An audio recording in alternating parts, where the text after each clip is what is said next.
We're now on the Himalayan 450. Um, buti na lang that Royal Enfield Bacoor is offering a free test ride today, May 11, para matest yung mga bagong units nila. That's the Himalayan 450 and the Super Meteor 650. Okay, so I'm able to try this out first, because yung mga nakapila, they're more inclined on testing the Super Meteor 650. Well, who can blame them? I'm also one of them who wants that. So on the get-go, the Himalayan 450, this has round TFT display panel, 5 inches if I'm not mistaken. It's just flickering because of the frame rate, but it's very kumbaga stable na stable siya, kung hindi using the camera. So syempre hindi tayo magte-test ng top speed dito. There's a lot of other videos that does that. I'll leave it up to them kasi hindi talaga ako mahilig sa top speed. What I want is to know the power that it can deliver, if the power is enough. What we have on this on the Himalayan 450 are Showa front shocks and Showa rear shocks. Yung sa harapan, this is non-adjustable. Yung sa likod, that is preload adjustable. And here, we're trying to test out kung ano ang kayang ibigay, or what can the Himalayan 450 offer. Kasi maraming lumalabas ngayon, di ba? Like the CF Moto 450 MT, we have the CB500X and the NX500. Kumbaga panahon ngayon ng mga mga adventure bikes na naglalabasan. Meron pang Benelli 500, TRK 500X. So ang dami nyo pagpipilian. And I'm assessing sa dami ng pagpipilian ngayon, ano ang or why will I choose the Himalayan 450? One thing to consider here, or one thing to know here, is that isang feature nitong Himalayan 450 is that this can be synced on your phone. So if you want to see the turn by turn, or directions ng maps, then the actual live map can be shown on the TFT screen. Now, so the problem there is that you need your screen to be turned on para makita niyo yung full map. But if you want your screen off, meron pa rin naman siyang turn by turn na directions na ibibigay. So, win-win pa rin. And I tried a while ago, and malaki yung turning radius nito. So pwede siya sa singitan. It's not that heavy. Tapos as you can see, I don't know if you can see that, but yung arms ko, it's almost hindi naman siya leveled with my shoulder, but because I'm using, or I'm on the settings ng upuan niya na 825 millimeter, yung pinakamababa. This will be, I think, around this. Mas comfortable siguro for me kung naka 845 millimeter setting siya. Okay, so the tank, this is wide for a 450. This is actually wider than my other bike, yung Suzuki SV650X. Kasi yung bike ko parang ganito lang yung tank eh, ganyan lang. But this one, this is wider. Tapos this already comes with the crash guards, the upper crash guards. So if you're not gonna go full adventure on this, or full trail on this, I don't think there's a necessity, or an immediate necessity to buy the lower crash guards. Kasi yung sa lower, that's an optional purchase. So ito, nakita nyo naman, singit-singit lang. And the Himalayan 450 comes with a cute windshield.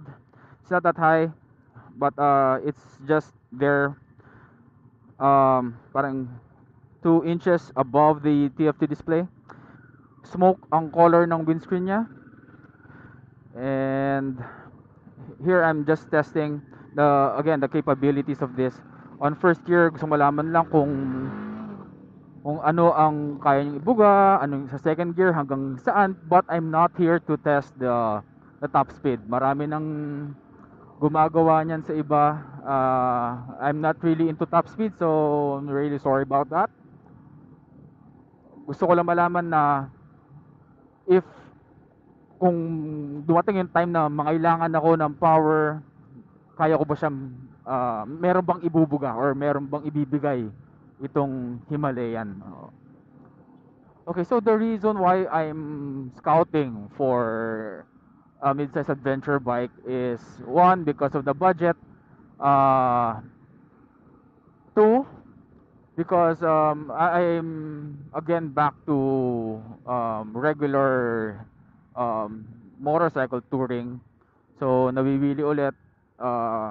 Before I started riding motorcycles back in 2002. So what now? It's 22 years. Medyo matagal-tagal na rin. And dati nawili ako sobra sa pagbabiyahe, and then natigil because of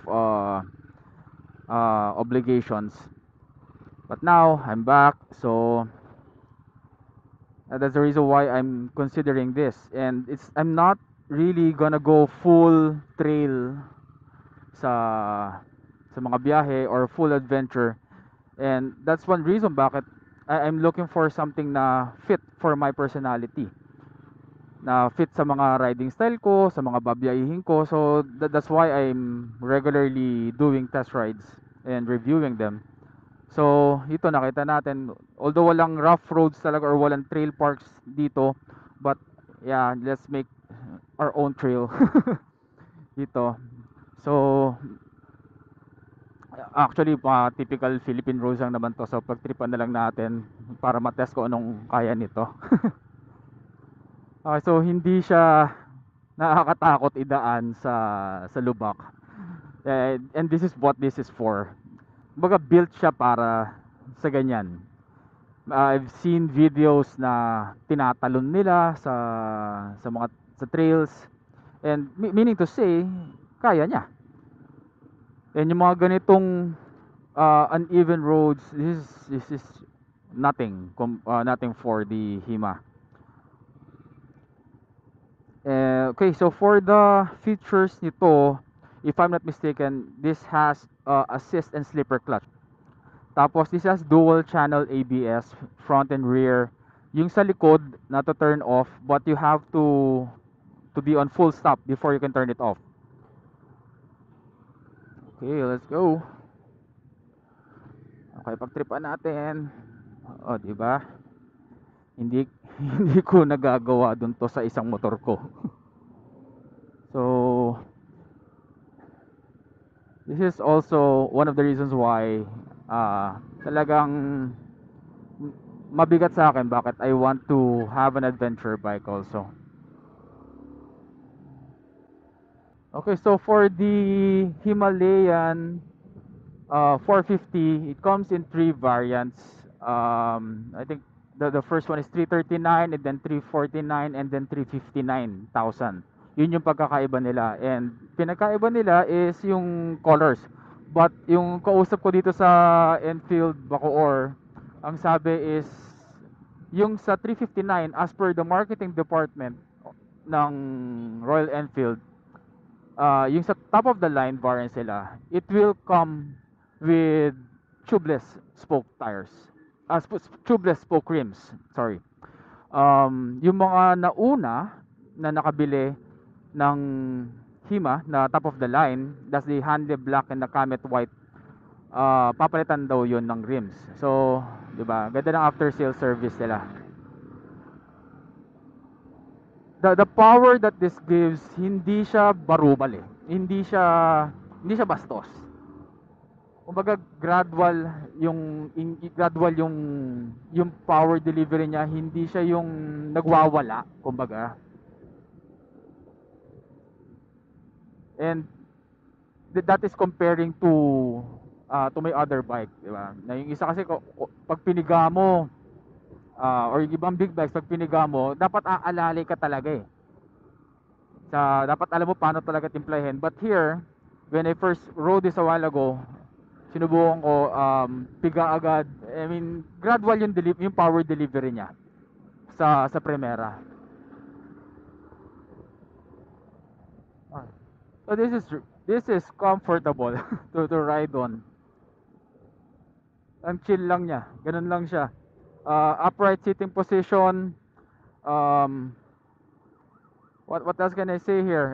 Yeah, this is liquid cooled, the first liquid cooled engine ng Royal Enfield. Tapos they're using the 452cc Sherpa engine.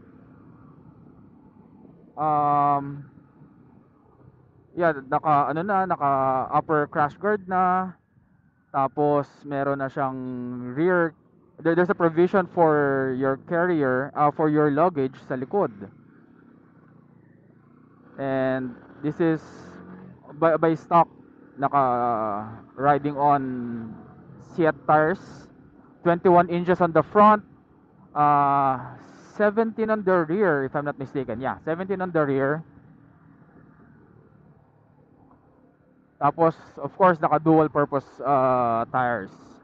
Dual purpose Seat tires. So pwede sa road, pwede sa track. On-road and off-road tires. So, is this sufficient for, or does this meet my needs? Yeah, I think so. For now, yeah, I guess it does. And I've yet to try the NX500 talaga. But on the get-go, and may power siya ibibigay, enough naman for me. Not necessary for me to do 180, 200 on any roads. Talagang tamang chill lang ako. If you're into touring na hindi walwalan, yun talaga magtutour ka. Yung gusto mo talaga makita yung beauty ng country. Then, this is for you. This can be for you. Kasi sa akin, okay na siya. It's good that able to try this out. Thank you very much, Royal Enfield Bacoor, for giving us a chance to try it out.